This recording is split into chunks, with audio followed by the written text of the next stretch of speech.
Hi guys, and welcome back to another DrAce video, and today we're going to be playing Ride 4. We're here in Okayama on board the KTM 690 SMC R from the 2019 bike, and I gotta say, we did a video on this a couple of days ago and I rather enjoyed it, so why not do part 2 here today. So going into the first corner, or aptly known first corner of Okayama, turn 1 of course, here in this damp conditions. I don't think the track will dry too much, but at the same time, who knows, it's 22 degrees, so someone's gone down. Sarah Hayes just pirouetting in the background there, so someone's gone down into second turn, or second corner, let's say. We're going into turn 3 now. We've got a couple of Japanese riders ahead of us, and I'm sort of thinking about waiting for the other riders behind, because I'm pretty confident that we're going to just smash through this one. It's Ride 4 after all. The AI doesn't seem to be that strong here in Ride 4, so I don't really think we're going to have too much of a difficulty chasing down the front runners, so I'm thinking maybe we'll just slow down and let the guys from the behind us just catch up a little bit. So yeah,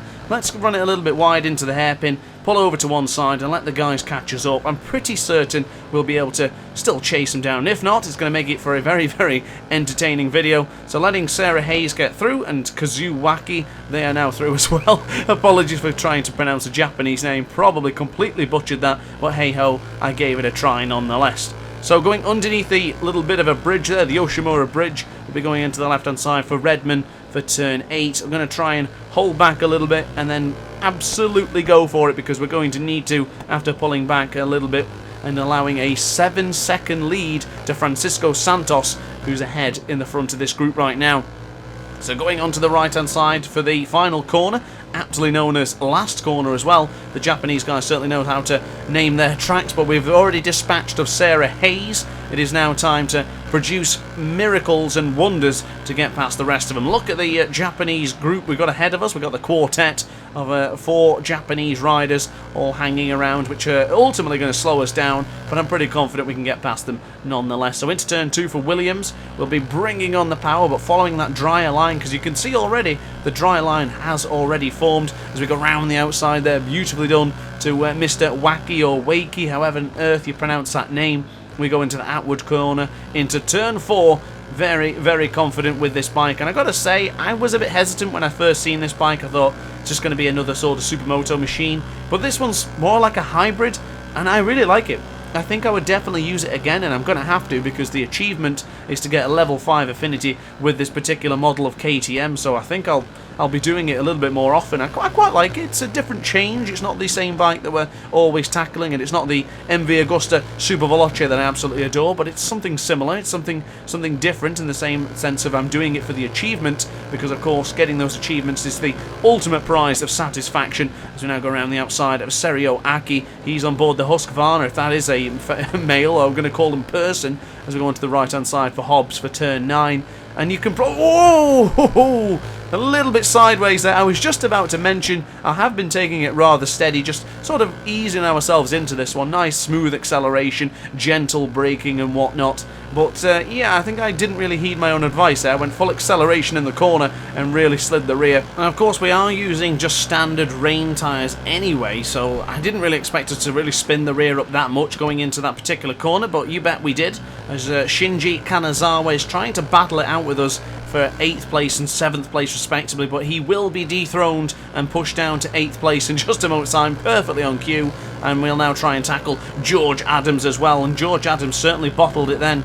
He didn't want any of us coming through on board this KTM with the matching leathers. I do quite like to balance the leathers with the livery of the motorcycle. I think I did a decent job. I could probably get more white on there anyway, but that would take a little bit too long. So underneath the RI sign we go. We're now trying to chase down Sandro Beretta Pereira, the Brazilian ahead of us, and David Pekkanen, or David Pekkanen. I don't know how to pronounce these names. I'm just giving it my best shot, of course, because that's what you got to do.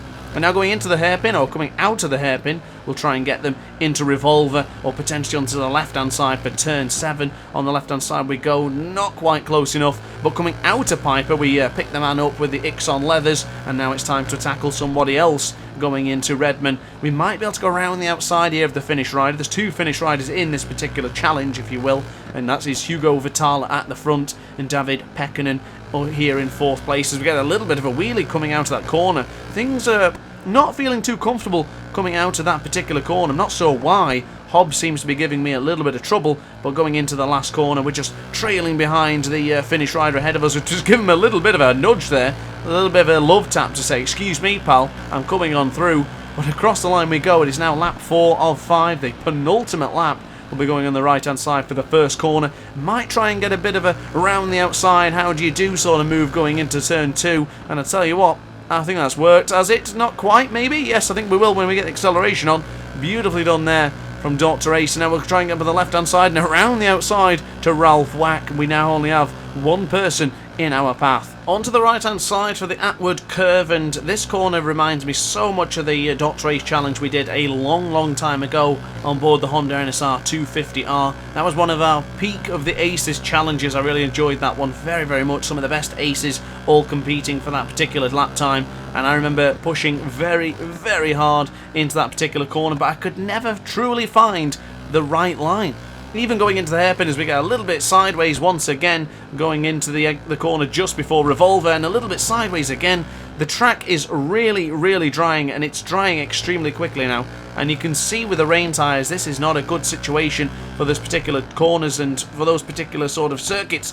When the track is drying so much and these rain tyres are just falling to bits, it's so difficult, especially in this sort of track where you're really relying on the heavy braking markers and smooth acceleration in some of the corners. Now, it doesn't really depict it very well in the bottom right corner of your screen there. It looks like the tyres are somewhat cold or optimum temperature, but to ride it, it doesn't feel that way. It does feel like the tyres are slipping, sliding, and just struggling for grip all the time. So we did actually beat Ralph Wack, and actually, no, we beat Hugo Vitala, but Hugo has dropped down to 5th place, so something has happened to the Finnish rider. Ralph Wack has now inherited 2nd, and Francisco Santos, the Portuguese man behind, is in 3rd place. So I guess that really is the end of that particular battle. Now it's a case of just pushing to the end and trying to chuck in the fastest lap times as possible, as we just very gently and calmly enter Moss there, and we'll be doing the same going into the Atwood curve for turn 4. 10 past 2 here in Japan. 25 degrees track temperature, and it says wet track, but I really don't see any particular puddles or wet parts of this track right now, so raised shoulders from me. I'm not sure why that is saying wet, but hey ho, it is what it is as we go into the hairpin for the final time of asking, turn 5. Do like that combination of corner, and there you've seen the rear tyre slipping out once again, and I don't believe I was using any electronics for this one, maybe engine brake 2, but no anti-wheelie and no traction control. I do rather prefer playing without traction control. It does give you that sense of more seriousness and more understanding of being a little bit more gentle with the acceleration. I don't want to just literally sit there with my finger on right trigger all day, just accepting wins after wins after wins. But right now, only a couple more corners to go, nice and calm going into the Mike Knight corner, and we'll be going into the last corner in first position by 3.2 seconds ahead of Ralph Wack, and it looks like Sandro Barreto Pereira has just taken over 3rd position. But this one is another DrAce victory to put in the history books, and there we go once again on a KTM machine.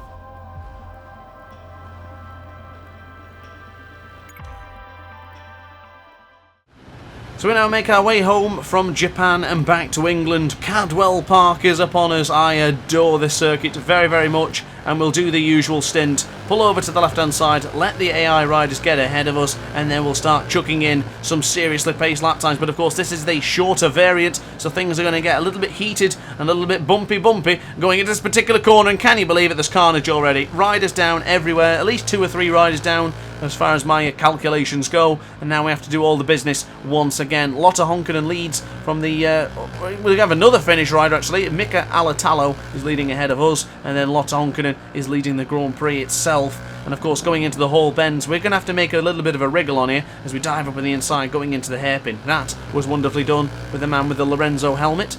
And now onto the right-hand side we go for Barn for turn 9. Rupert Gray is ahead of us, and there is another Finnish rider. Obviously really enjoying these particular bikes here in Cadwell Park. We'll try and get Rupert Gray on the brakes, nice and firm on the brakes there, but in a controlled fashion. And we'll now try and chase down Anton Kosekela. A little bit careful on the exit there, turn 2, or at least turn 1. Now into turn 2, left-hand side we go. Eric Toman is ahead of us, and Barbara Pava. Certainly not Barbara Pava, Carlos Pava Diaz, remember him? as we go round the outside. That is wonderfully done there for the Hall bends turn 5, Hall bends turn 6 and turn 7, and then we'll try and dive up the inside of the Portuguese lady. That is beautifully done. Even had to smile on that one. I remember doing that, and that is a beautiful lunge going into the inside for the hairpin. So we're already up into 5th position after the completion of 2 laps, but now the beginning of the 3rd lap, we are now up into 4th position. We are almost into the podiums, and, well, I'll tell you what, I think the race win is still on the cards. Of course, coming up to the end of this Grand Prix, it's going to be very close because it's still a 2-second lead to Lotte Honkanen, and now we only have Sarah Hayes just ahead of us. We might have to be going for it very, very much so on the penultimate lap, of course the one after this one. Now onto the left hand side for the Hall bends. You better believe we're going for that hairpin overtake once again. There it is, coming up right now, and we've already made the move going into the hairpin. The AI really need to be aware of DrAce behind when he goes into the hairpin. So onto the right hand side we go for Barn.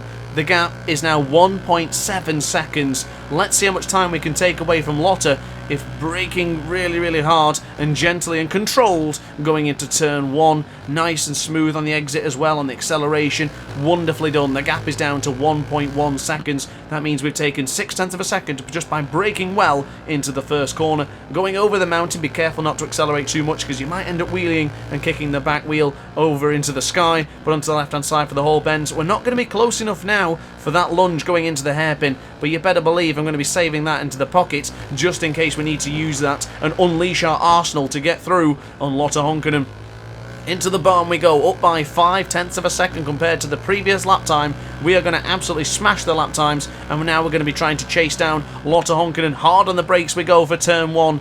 Keep an eye in the bottom right corner of your screen to look at how much brake was actually being applied there. Roughly around 80%. That was more than necessary. Onto the left hand side we go for turn 2. One of my favourite overtaking points. Not able to get the job done, but now going into the mountain. A little bit high in the sky there. Not too much acceleration, just gently enough. And now we get closer and closer going into the Hall bends. Onto the right side we go. Oh, we did touch the rear tyre of Lotte Honkanen, but we're going to go for the lunge going into the hairpin. Yes, job done. We've already now taken over right to the death. And that is going to be another DrAce victory. How about that one? Put that in the DrAce archives for overtakes. Beautifully done. Across the line we go. Another victory for DrAce and this KTM outfit. So guys, as always, hope you enjoyed the video. Like, comment and subscribe if you did. And hit the notification bell to be alerted to every single DrAce upload. And upon that note guys, thanks for watching and ciao for now. Oh hi, didn't quite see you there. Good to see you're still here. If this video didn't quite set your appetite, then why not watch some more DrAce content by clicking the video shown on screen now. Furthermore, if you would like to follow me on social media, you can do so now with the links down in the description. Consider subscribing so you don't miss a single DrAce video.